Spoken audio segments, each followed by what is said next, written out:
ആളൂർ കുടുംബാരോഗ്യ കേന്ദ്രത്തിൽ ഡോക്ടറെയും നഴ്സിനെയും ആക്രമിച്ച് ആശുപത്രി ഉപകരണങ്ങൾ തല്ലിത്തകർത്ത പ്രതികൾ അറസ്റ്റിൽ. ആളൂർ കുടുംബാരോഗ്യ കേന്ദ്രത്തിൽ ഡ്യൂട്ടിയിലുണ്ടായിരുന്ന ഡോക്ടറെയും നഴ്സിനെയും അസഭ്യം പറയുകയും ആശുപത്രി ഉപകരണങ്ങൾ തല്ലിത്തകർത്ത് ഔദ്യോഗിക കൃത്യനിർവഹണം തടസ്സപ്പെടുത്തുകയും ചെയ്ത കേസിൽ നിരവധി ക്രിമിനൽ കേസുകളിൽ പ്രതികളായ 2 പേരെയാണ് ആളൂർ പോലീസ് അറസ്റ്റ് ചെയ്തത്.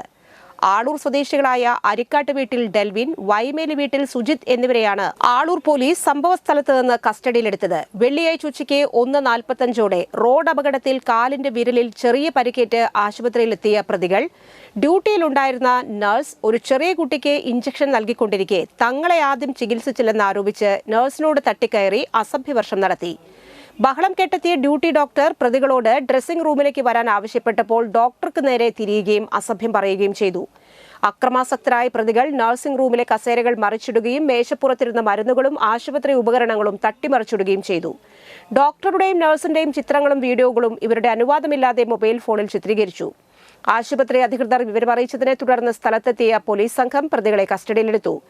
പ്രതികൾക്കെതിരെ ഭാരതീയ ന്യായ സംഹിതയിലെ വകുപ്പുകൾക്ക് പുറമെ Kerala health care service persons and health care service institutions ആക്ടിലെ ജാമ്യമില്ലാ വകുപ്പുകൾ കൂടി ചേർത്ത് കേസെടുത്തു. Aloor police station SHO KV ഹരിക്കുട്ടനും സംഘവുമാണ് പ്രതികളെ പിടികൂടിയ സംഘത്തിൽ ഉണ്ടായിരുന്നത്.